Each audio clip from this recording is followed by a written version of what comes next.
आज की क्लास में एक बहुत ही मैजिकल मेथड जो कि मेरी कई लोगों ने मुझसे पूछा कि सर तैयारी कैसे करनी है, खुद को कैसे मोटिवेट रखना है, क्या चीज चाहिए। तो गागर में सागर का क्वेश्चन आज जो हमारा वीडियो बनने जा रहा है, आज जो हम क्लास लेने जा रहे हैं, वो मैं 3 मेथड आपको बताऊंगा।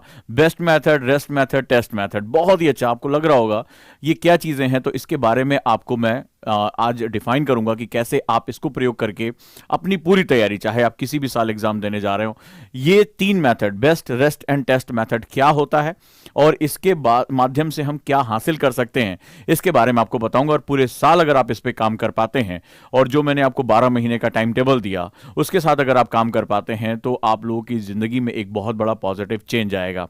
तो अब मैं इसके साथ जो है वो आगे बढ़ रहा हूं और फिर धीरे धीरे आपके प्रश्नों का मैं उत्तर देना शुरू करूंगा। तो सबसे पहले जो बहुत महत्वपूर्ण बात है कि क्या मेरी वॉइस आप लोगों को बिल्कुल क्लियर आ रही है? तो तैयार हैं आज इस मैजिकल मेथड, बेस्ट मेथड क्या होता है पढ़ाई का, रेस्ट मेथड क्या होता है पढ़ाई का और टेस्ट मेथड क्या होता है पढ़ाई का, ये जानना बहुत जरूरी है। तो अगर तैयार हैं दोस्तों तो हम लोग शुरू करते हैं। और वॉइस क्लियर है तो क्या है आखिर ये बेस्ट मेथड, क्या है पढ़ाई करने का रेस्ट मेथड और क्या है पढ़ाई करने का टेस्ट मेथड? ये 3 गुण किसी भी स्टूडेंट को बहुत आसानी से उसके जो टॉपर बनने का सपना है उसके बीच में लेकर जा सकते हैं। अगर आप बिगिनर हैं, आप तैयारी कर रहे हैं, अपने आप को ऑटो करेक्ट मोड में डालना चाहते हैं, अपनी गलतियों को सुधारना चाहते हैं, तो ये सभी के लिए बहुत ही बेहतरीन मेथड है और ये गुरु मंत्र है कि आप किस रूप में आगे बढ़ सकते हैं। तो चलिए हम लोग पढ़ाई के तीनों मेथड के बारे में बात करते हैं। जो मेरा गुरु मंत्र है वो ये है कि किस तरह से आप पढ़ाई के 3 मेथड को इस्तेमाल करेंगे। पहला है बेस्ट मेथड, रेस्ट मेथड और टेस्ट मेथड। ठीक है, ये 3 मेथड का अगर आप अपनी एक दिनचर्या में, एक दिन के टाइम टेबल में, अपनी पढ़ाई में इसका प्रयोग करते हैं तो निश्चित रूप से आपकी पढ़ाई में बहुत बड़ा चेंज आएगा। और साथ ही साथ ओजांक आईएएस एकेडमी का जो इकोसिस्टम है वो कैसे आपकी हेल्प कर सकता है इस पूरे डायमेंशन को प्रिपेयर करने में, चाहे आप सेल्फ स्टडी कर रहे हो, चाहे आप हमारे साथ स्टडी कर रहे हो या कहीं और भी स्टडी कर रहे हो, तो ये चीजें आपको बहुत ही ज्यादा आनंद देंगी, बहुत ही तरीके से आपको पढ़ाई करने में मदद करेंगे। तो चलिए दोस्तों हम समझते हैं सबसे पहले बेस्ट मैथड क्या है। What do you mean by best method? तो बेस्ट का मतलब होता है from basic to standard learning. ये बड़ा इंपॉर्टेंट होता है। बेस्ट का मतलब होता है BEST, बेसिक। हम जनरली जो है, अगर हम BE के लिए हम BASIC हम यूज करते हैं, तो B का मतलब होता है हम बेसिक, जो हमारी ईगरनेस है, यानी कि हम प्रारंभिक रूप से क्यूरियस होते हैं हम लोग सबसे पहले। तो हम लोग यहां पर बात जो करते हैं कि जो बेसिक क्यूरियस हम लोग हैं, यानी हम लोग बहुत ज्यादा जो है वो इस तरह से काम कर रहे हैं कि हमें चीजों को एग्जामिन करना आता है, हम ईगर हैं बहुत ज्यादा समझने के लिए या हम लर्न करने के लिए। तो हम सबसे पहले बेसिक मेथड में हम बात करते हैं। जब भी आप किसी चीज की शुरुआत करें, ध्यान रखिएगा, जब भी आप किसी चीज की शुरुआत कर रहे हैं, जब भी आप किसी चीज को समझने की कोशिश कर रहे हैं, तो सबसे पहले अपने बेसिक से अपनी शुरुआत करिए। यानी कोई भी चीज अगर आप तैयार कर रहे हैं, फॉर एग्जांपल आप आईएएस की तैयारी करना चाहते हैं, तो स्टार्ट विद बेसिक्स। सीधे स्टैंडर्ड बुक में कभी भी जंप आपको नहीं करना चाहिए अनटिल अनलेस जब तक आप प्रिपेयर ना हो जाएं। तो इसका बेसिक पर्पस क्या होता है? And then go to the standard. यानी आप अपनी तैयारी को, जो भी आप अपनी तैयारी करना चाहते हैं, उसको लेयर्स में बांट दीजिए। चाहे अगर आप उसमें 1.5 साल 2 साल, मैंने आपको कहा था अगर आप बिगिनर है, फ्रेशर हैं, तो आपको कम से कम 2 साल का टाइम टेबल बनाना चाहिए। तो जो हमारा बेसिक ईगरनेस है, यानी कि क्यूरियोसिटी, यूपीएससी में अगर आपको जाना है, तो कई बार मैंने देखा है बच्चों को, अभी जैसे हमने एनसीईआरटी का बैच शुरू किया है, उसमें भी बच्चे जुड़ रहे हैं, तो उसमें कई बच्चे आए जिसमें उन्होंने कहा नहीं हमें तो भाई लाइन बाय लाइन पढ़ा दो, रटा दो। तो मुझे 2-4 दिन इसमें संघर्ष करना पड़ रहा है और धीरे धीरे अब बच्चों को समझ में, जब मैं उनको क्वेश्चन करा रहा हूं तो उनको समझ में आ रहा है कि जो एनसीईआरटी में लिखा है और जो एक्चुअली में यूपीएससी के रिक्वायरमेंट, दोनों के बीच में डिफरेंस है। सिंपल सी चीज को यूपीएससी कैसे ट्विस्ट करता है और क्वेश्चन का लेवल कैसे वो बदल के रख देता है। तो वहां पर जो है वो क्यूरियस होना, यानी जिज्ञासु होना, सही प्रश्न पूछना और सही प्रश्नों के साथ अपना जुड़ाव करना, वो बहुत ही ज्यादा जरूरी होता है। देन यहां से बाद आपको जर्नी रोकनी नहीं। जैसे एनसीईआरटी पढ़ लिया तो सर इसमें कल एक बच्चे ने क्वेश्चन भेजा, सर इससे क्या आईएएस प्री निकल जाएगा? कभी भी अपनी जर्नी को आपको रोकना नहीं है, ये बात याद रखिएगा। इसके बाद ये चूंकि कंपटीशन है, कंपटीशन में कोई दायरा नहीं है। यूनिवर्सिटी में हो सकता है कि आप ये सिलेबस पूरा कर लो, आप 5 साल का क्वेश्चन लगा लो, आप पास हो जाओगे, लेकिन ये पास और फेल का एग्जाम नहीं है, ये कट थ्रोट एग्जामिनेशन है, कंपटीशन है। और इसमें आपको अंतिम सांस तक, अंतिम प्रयास तक, अंतिम क्षण तक आपके पास जो कुछ भी आप पढ़ सकते हैं, सीख सकते हैं, वहां तक आपको जर्नी स्थापित करनी पड़ेगी। यानी आप कभी नहीं कह सकते एनसीईआरटी पढ़ लेंगे मेरा ये हो जाएगा, हम लक्ष्मीकांत पढ़ लेंगे तो हमारा ये हो जाएगा, नहीं। आप जितनी ज्यादा नॉलेज एक्वायर करेंगे, जितना ज्यादा डायमेंशन क्रिएट करेंगे, उतना ही ज्यादा आपकी संभावनाएं सुरक्षित रहने की रह जाए। क्योंकि यूपीएससी का एग्जाम कोई पास या फेल होने का एग्जाम नहीं, यहां सर्वाइवल की बात होती है। तो सर्वाइवल की मतलब होता है कि अंतिम क्षण तक आपको युद्ध रखना है। एक भी दुश्मन आपको कभी भी मार सकता है। आपने प्री क्वालिफाई कर लिया, मेंस में लटक सकते हो, मेंस क्वालिफाई कर लिया, आप इंटरव्यू में बाहर हो सकते हो। तो आपको हर सेगमेंट पे लड़ाई लड़नी होती है। यानी जब भी अब जो बेस्ट मेथड कहता है कि हर सब्जेक्ट में क्यूरोसिटी उपलब्ध करो, ऐसे टीचर के साथ जुड़ो जो तुम्हारी क्यूरोसिटी पर फोकस करता है, तुम्हारे दिमाग जो है वो उसको खोलने का काम करता है। तो जैसे जनरली हम कॉन्सेप्टर या एनसीईआरटी बैच में आते हैं, तो मैं शुरुआत में कहता हूं मुझे कम से कम 15 दिन दो, पहले मैं तोड़ूंगा फिर जोड़ूंगा। तो जो मैं बोलता हूं पहले मैं तोड़ूंगा, यानी तुम्हारे जितने पुराने जो आपके मिसकंसेप्शंस हैं, आपकी रटने की आते हैं, उनको पहले मैं तोड़ूंगा। तो कई बार मेरा स्टूडेंट के बीच में संघर्ष भी एक दिखाई पड़ता है। कई लोग परेशान होते हैं, पता नहीं सर क्या कर रहे हैं, क्यों इतना डिस्कशन कर रहे हैं। लेकिन धीरे धीरे जैसे जैसे टाइम बीतता है उसको समझ में आता है कि क्या चीज बनाई जा रही है और हमारा दिमाग अब कैसे जो है वो इंफॉर्मेशन को रिसीव कर रहा है और नॉलेज को प्रोसेस कर रहा है। तो ये बड़ा ही इंपॉर्टेंट क्षण होता है। तो पहला मेथड होता है बेस्ट मेथड। बेस्ट मेथड में हमें ध्यान रखना है कि हमें सबसे पहले अपनी क्यूरोसिटी जनरेट करनी है। हमें पहले बेसिक, कोई भी इसमें ईगो नहीं है। बहुत से बच्चों की ईगो होती है, सर कुछ टफ टफ पढ़ाइए, कुछ जो है बड़ी बड़ी मोटी किताबें रिकमेंड करिए, उससे क्या होगा। तो याद रखिएगा, आईएएस का जो एग्जाम है वो पास या फेल होने का एग्जाम नहीं है। याद रखिएगा, this is not exam like this, ये सर्वाइवल है।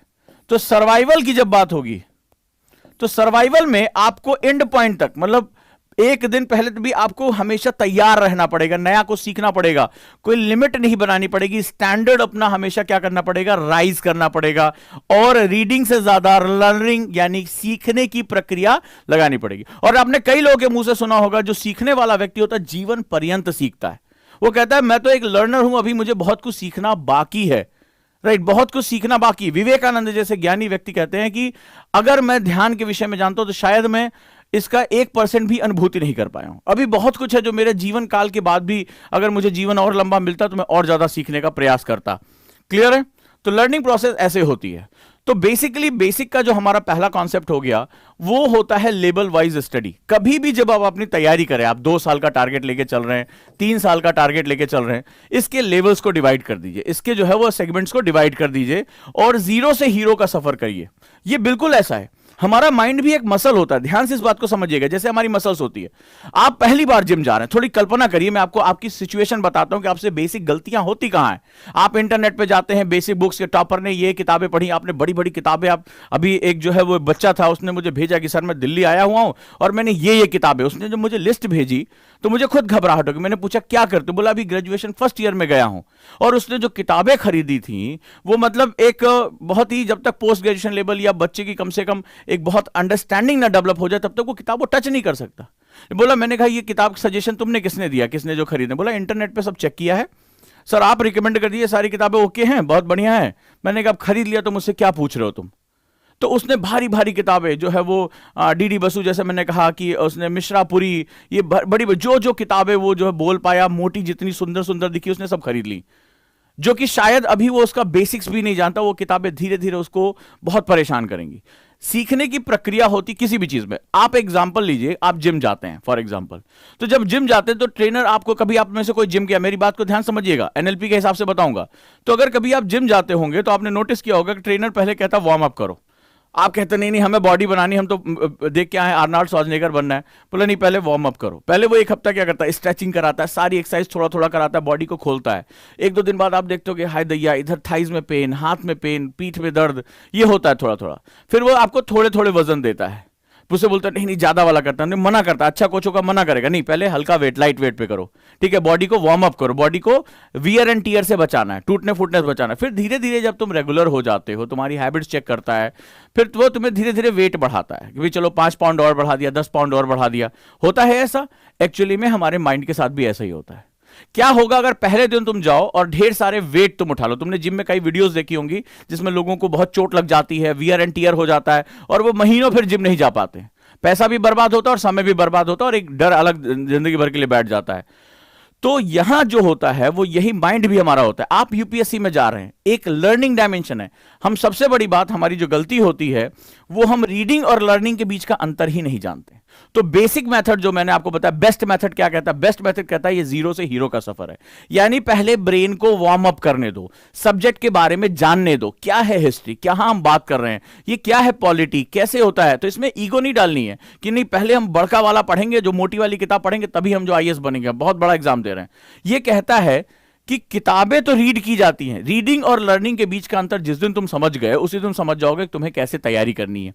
हमें लगता है कि ये किताब मोटी वाली, जैसे कई बच्चों ने, मैंने जब मैं एस्ट्रोजियोफिजिक्स पढ़ा रहा था एनसीईआरटी में बेसिक किया, तो मैं इस किताब को रिकमेंड कर रहा था, मैं कि ये पढ़ रहा था कि मेरा पढ़ा हुआ है। बच्चे ने कहा सर जल्दी इस किताब का नाम बताए, हम भी खरीद के लेकर आएंगे। मैंने कहा क्यों खरीद के लेकर आओगे? क्योंकि इस किताब से पहले 2 किताबें तुम्हें और पढ़नी पड़ेंगी, प्रोफेसर हॉकिंस की। तो एक ये मेरा डायमेंशन है, मैं पढ़ रहा हूं, मैं तुम्हें आसान भाषा में समझा दे रहा हूं कि क्या है, कैसे है, रिसर्च किया है। अब तुम इसको पढ़ोगे, अब नहीं नहीं नहीं, अरे ये तो बड़ी भारी किताब हो, जांग सर के हाथ में, तो मुझे भी खरीदनी है। तो अब क्या होगा? अब उससे तुम्हें कोई जरूरी नहीं कि उसको तुम्हें बेनिफिट मिल लगे। कंपटीशन को समझो कि पहले तुम्हें क्यूरियस होना है, पहले सब्जेक्ट को देखना है। ये जीरो से हीरो का सफर है। तो बिल्कुल जिम में जैसे तुम धीरे धीरे पहले वार्म अप करते हो, स्ट्रेचिंग करते हो, बॉडी को खोलते हो, फिर धीरे धीरे धीरे धीरे मसल्स तुम्हारी टोन होती है, बिल्डअप होता है, स्ट्रेंथ तुम्हारी बढ़ती है, देन एक समय आता है कि तुम बॉडी बिल्डिंग भी करना शुरू कर देते हो। सेम यहां पर भी कॉन्सेप्ट होता है। व्हेन यू स्टार्ट, पहले दिन तुमने भारी भारी नहीं आए हैं, तो आज ही तो हम जब जिम से निकले तो एकदम ऐसे डोले सोले एकदम तैयार होना चाहिए, वही तुम्हारे साथ होता है। तो ऐसा नहीं कि हाइपोथेटिकल बातें हैं, ये आप मुझे मैसेज भेजते हो सर ये किताब खरीद ली, वो किताब खरीद ली, उसका नतीजा क्या होता है? कुछ नहीं, शिफर, सब कुछ गायब हो जाता है। तो आपको सबसे पहले क्या करना है? अपने लेवल्स को तय करना है। मान लो फॉर एग्जाम्पल एनसीईआरटी है या एनआईओएस, मैंने आपको बताया था इससे पहले, यहां से शुरू करो। या जैसे हम कॉन्सेप्टर बैच में 2 लेवल को डिसाइड करते हैं, देयर आर 2 लेवल्स, और 2 लेवल्स को डिसाइड करने के पीछे 2 चीजें होती है। पहला, डेवलप योर अंडरस्टैंडिंग, किसी भी विषय की समझ क्या है। जब एनसीईआरटी में एस्ट्रोजियोफिजिक्स मैंने शुरू की, बच्चे घबरा गए। मैंने क्वेश्चन पूछा, गोल्डीलॉक्स जोन का नाम सुना होगा? बोले हाँ। जब मैंने उनके कारण बताया क्या होता है, जब मैंने बताया ब्रह्मांड क्या होता है, यूनिवर्स नाम सुना था, तो यूनिवर्स को यूनिवर्स ही क्यों कहते हैं, मल्टीवर्स क्या होता है, तब बच्चे धीरे धीरे एक दिन स्ट्रगल हुआ, सूर्य कैसे जन्म ले रहा है, तारे कैसे जन्म, नेबुला क्या होता है, ये कहीं एनसीईआरटी में नहीं, लेकिन अंडरस्टैंडिंग डेवलप। तो 1-2 दिन घबराए, सर नहीं समझ में आ रहा, कुछ ने तो कहा नहीं नहीं समझ में आ रहा सर, हमें नहीं पढ़ना। फिर लेकिन 1-2 दिन धैर्य से जब रुके तो बोले हाँ अब सर समझ में आया। जब क्वेश्चन उन्होंने किया और यूपीएससी के क्वेश्चन उनके होने लगे और डिस्कशन करते करते एकदम नया बच्चा मेंस का क्वेश्चन करने लगा, तब उनको विश्वास हुआ कि यार हम जो डिस्कशन कर रहे थे वो बहुत ऑथेंटिक है, ये है जो रिक्वायरमेंट। तो इसको बोलते हैं अंडरस्टैंडिंग। अब एक कल मैंने जैसे पढ़ाते पढ़ाते मैंने उठाया और एक क्वेश्चन दे दिया प्री का। अब जैसे क्वेश्चन दिया पूरी क्लास ने एकदम सही आंसर दिया। क्यों? क्योंकि उनको अंडरस्टैंडिंग डेवलप हो गई कि भाई अगर ये क्वेश्चन पूछ रहा है यूपीएससी तो इसमें क्या नहीं होगा और मेरे उनके हिसाब से इसके पीछे ये कारण मौजूद है। जब कॉज एंड इफेक्ट पढ़ना शुरू कर दिया, अंडरस्टैंडिंग डेवलप हो जाएगी। यानी कारण और उसके प्रभाव, तो कारण जान लिया, प्रभाव जान लिया, अपने आप तुम्हारा आंसर से। तो कल जब सारे बच्चों ने, जब मुझे तारीफ करनी पड़ी कि सारे के सारे बच्चों के जवाब बिल्कुल सही थे। क्यों? क्योंकि उन्होंने लॉजिक पकड़ लिया, अंडरस्टैंडिंग डेवलप कर ली। मेहनत करनी पड़ी, संघर्ष करना पड़ा, आए थे, फैक्ट क्यों नहीं पढ़ाने, लाइन बाय लाइन क्यों नहीं पढ़ा रहे हैं, ठीक है, ये किताब से क्यों नहीं पढ़ा रहे हैं, तो इस तरह के कमेंट आए। लेकिन धीरे धीरे जिन बच्चों ने साथ दिया, इनकी अंडरस्टैंडिंग डेवलप होना शुरू हो गई। अंडरस्टैंडिंग के साथ साथ लर्निंग प्रोसेस होता है। लर्निंग एक ऑर्गेनिक प्रोसेस होता है।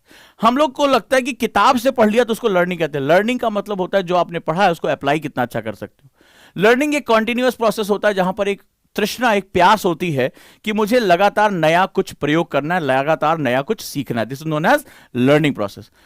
अंडरस्टैंडिंग एंड लर्निंग प्रोसेस जब मिल जाती है तभी हमारा जीरो से हीरो का सफर शुरू होता है। बेस्ट का पहला सेगमेंट ये है।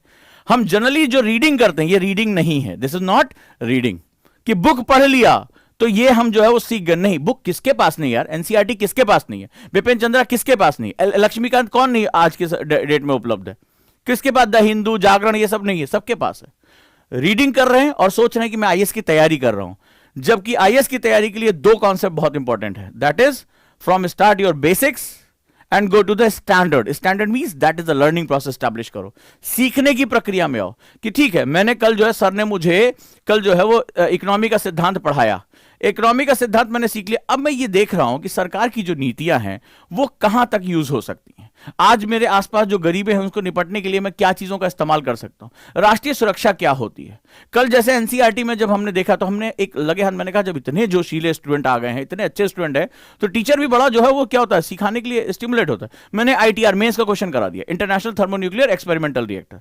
पहले मुझे लगा कि पता नहीं ये बच्चे उसको ग्रास्प कर पाएंगे नहीं कर पाएंगे, समझ पाएंगे कि नहीं समझ पाएंगे कि आने वाला भविष्य। ऊर्जा सुरक्षा मैंने पढ़ा दी, मेंस का क्वेश्चन था। अब मुझे भी जोश आया, भाई बच्चे इतना अच्छा मैसेज कर रहे हैं, इतने अच्छे नोट्स बना के भेज रहे हैं, मुझे भी जोश आया कि मुझे अच्छे से अच्छा पढ़ाऊंगा। मेंस के धड़ाधड़ क्वेश्चन करा दिए और उन्होंने ग्रैस्प किया उसको, उन्होंने ग्रैस्प किया, बोले हाँ सर मजा आ रहा है क्वेश्चन करने में, समझ रहे हैं। और अभी क्लास शुरुआत हुए 4 दिन हुआ है, अभी भी एडमिशन उसमें चल रहा है, नए बच्चे जुड़ रहे हैं, और पहले ही चौथे दिन के अंदर मेंस के क्वेश्चन हमने कर डाले, 15-15 नंबर के क्वेश्चन हमने किए। क्यों? क्योंकि अंडरस्टैंडिंग डेवलप हो जाती तो चीजें आसान हो जाती। आज वो राष्ट्रीय सुरक्षा, आंतरिक सुरक्षा, न्यूज़पेपर में जो कुछ भी आ रहा है, गृह मंत्री ने क्या कहा, राजनाथ सिंह हमारे जो है रक्षा मंत्री ने क्या कहा, सबको वो कलेक्ट कर पा रहे हैं। मेरे किसी भी बच्चे एनसीईआरटी से पूछ के देखिए, वो तुरंत इसका जवाब दे देगा, हाँ सर न्यूज़पेपर में आया था, आपने डिस्कस किया था, उसके पीछे आपने ये लॉजिक बता दिया था कि यूरेनियम एनरिचमेंट क्या होता है। हम कहां से कहां उसको कनेक्ट कर रहे हैं। तो लर्निंग प्रोसेस में होता है कि हम पढ़ रहे थे एस्ट्रोजियोफिजिक्स, एनसीईआरटी, वहां से हमने अंतरराष्ट्रीय संबंधों को जोड़ा, यूरेनियम को जोड़ा, एनर्जी सिक्योरिटी को जोड़ा, हमारी आंतरिक सुरक्षा को जोड़ा। तो ये लर्निंग का जो होता है, लर्निंग की शाखाएं होती है। ऑर्गेनिक का मतलब जैसे पेड़ की शाखाएं, जड़ें होती है ना, तो जड़ें हर तरफ फैल जाती हैं, तो मिट्टी में हर तरफ फैल जाती है। लर्निंग जो होती है वो जड़ों की तरह है, तो जड़ें क्या होती है, हर तरफ फैलती है। तो लर्निंग, जिस दिन लर्निंग तुम बोलोगे मुझे लर्निंग कब आ गई, तब आ गई जब तुम हर विषय में प्रवेश करने की अथॉरिटी रख लोगे, तो लर्निंग हो गई। कि जैसे कल हम लोगों ने जो किया कि ज्योग्राफी पढ़ रहे थे, एस्ट्रोजियोफिजिक्स में गए, आईटीआर समझा हमने, यूरेनियम इनरिचमेंट समझा हमने, ईरान और जो है वो इजराइल के स्टेटमेंट को समझा हमने, आंतरिक सुरक्षा को समझा हमने, बाह्य सुरक्षा को समझा, भारत की ऊर्जा संकट को समझा, ठीक है, और हमने इसको क्या किया, कलेक्ट कर लिया। चाइना मॉडल को देखा, तो हमने एक पॉइंट उठाया और हर पॉइंट में हम विस्तार के साथ घुसते चले गए। इसका नतीजा क्या हो, यानी लर्निंग प्रोसेस तब होता है जब आपके दिमाग में जड़ें इस तरह से डेवलप हो जाती हैं कि किसी भी सब्जेक्ट में अथॉरिटी के साथ घुस जाओ। इसको बोलते हैं लर्निंग प्रोसेस। क्लियर हुआ? तो ये हमारा पहला सेगमेंट होता है। What is the rest method? Rest में जो आरी है, that is very important. Rest is all about regeneration yourself, regenerate, खुद को बार बार ऊर्जा से भरना, रिजनरेट करना, उसको खुद को फिर से जो है पुनरुत्साहित करना। तो ये बड़ी जबरदस्त प्रक्रिया। होता क्या है कि जब हम इस तैयारी में घुसते हैं तो कुछ समय बाद आपने देखा होगा स्लगिशनेस आ जाती, बोर होने लगते हैं, लगता है कि हमारे शेड्यूल फॉलो नहीं हो रहा है, टाइम टेबल फॉलो नहीं हो रहा है। तो हम क्या करते हैं, अपने आप को रिजनरेट करने के तरीके ढूंढते हैं। यादर आप स्पोर्ट्स में जाते हो, आप अपनी हॉबीज डेवलप करते हो, अपनी हेल्थ पर ध्यान देते हो, तो इसको हम लोग रिजनरेट प्रोसेस बोलते हैं। तो आपको रेस्ट पे बहुत ध्यान देना होगा। रेस्ट इज नॉट अबाउट कि लाइंग ऑन द बेड, आप जो है जाकर बेड पे सो गए।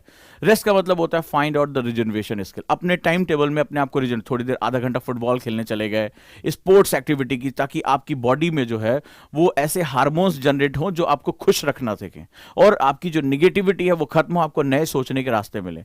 चाहे आप नई हॉबी डेवलप कर सकते हैं, पेंटिंग कर सकते हैं, म्यूजिक सीख सकते हैं, अपनी जिम जा सकते हैं, एरोबिक सीख सकते हैं, जुम्बा, डांस, कुछ भी जो आपको आधे घंटे 45 मिनट जो आपको बॉडी में पसीना निकाले, जो आपको मूड को जो है वो हल्का करे, या आपकी क्रिएटिविटी, जब आप आर्ट सीखते हैं, पेंटिंग सीखते हैं, या कुछ भी ऐसा कुकिंग नया सीख रहे हैं, तो उससे आपकी जो मेंटल हॉराइजन है वो डेवलप होता है, आप एक बोरियत से बच पाते हैं। तो सबसे पहला जो सेगमेंट है, री इज ऑल अबाउट रेस्ट में, रिजनरेट योरसेल्फ। रिजनरेट करना अपने आप को बहुत जरूरी है, बार बार बार बार, नहीं तो ये प्रक्रिया में साल 1.5 साल आपने देखा होगा कि एकदम बोरियत होने लगती है, क्या कर रहा हूं, खुद से क्वेश्चन पूछ लो, क्या कर रहा हूं यार, पता नहीं मेरा होगा कि नहीं होगा। सो इससे आपको जो है वो यहां पर काम में जो है वो बहुत इंपॉर्टेंट मदद मिलती है। दूसरा, S for the silence. Silence का मतलब होता है ध्यान, शांत रहना, खुद के अंदर जाना और खुद की आवाजों को सुनना। जिस दिन साइलेंस में आपने अपने सबकॉन्शियस माइंड को सुनना और उससे बातचीत करना शुरू कर दिया, उसी दिन आपके अंदर जो कुछ भी, जो सपने आप देख रहे हैं उसको वास्तव में हकीकत में ले आ पाएंगे। तो मैंने आपको, जब मैंने मेडिटेशन की क्लास थी, मैंने आपको बताया था कि ज्यादातर लोग सपने आंख से देखते हैं, लेकिन आंख से कहां जाता है, मस्तिष्क में जाता है, मस्तिष्क कहां, हार्ट में जाता है, हार्ट से सबकॉन्शियस माइंड में जाता है। और जिस दिन वो सबकॉन्शियस माइंड में पहुंच गया, उस दिन उसको वो चमत्कारिक रूप से सामने लाकर खड़ा कर देता है। जो आप पाना चाहते हैं उसको आप पा सकते हैं। तो जीवन में इतनी आपाधापी है, इतनी आपाधापी है कि हर समय कुछ ना कुछ हमारे दिमाग में बोल रहा होता है। हम व्हाट्सएप से, सोशल मीडिया से जुड़े होते हैं, ढेर सारी इंफॉर्मेशन रन करी होती है, उसमें हम मैजिक ऑफ साइलेंस नहीं जानते हैं। और T for tone your body. भारी शरीर हो गया है, जो है आपने देखा टेस्टोस्टेरोन लेवल लड़कों में कम हो गया है, सुस्ती छा रही है, बाल झड़ रहे हैं, मोटापा आ रहा है, थोड़ा सा अपने आप को टोन करना, ठीक है। योगा, एरोबिक्स, एक्सरसाइज, इनके साथ अपने आप को टोन करना, ठीक है। थोड़ी देर कार्डियोवैस्कुलर एक्सरसाइजेस करना, ज्यादा से ज्यादा ऑक्सीजन इनटेक करना, ताकि आप दिन भर रिचार्ज रहें। तो ये चीजें बड़ी इंपॉर्टेंट है। अगला हमारा है टेस्ट मेथड, ठीक है। Test for take exam and show your talent, ठीक है, टेक एग्जाम, यानी पहले जितना भी हो सके आप पढ़ते हैं, खूब पढ़ते, कई बच्चों ने कहा, लेकिन एग्जाम के नाम से उनको घबराहट होती है, यार पता नहीं क्या पूछ लेंगे सर, क्या होगा, नहीं जाना चाहिए, करना चाहिए।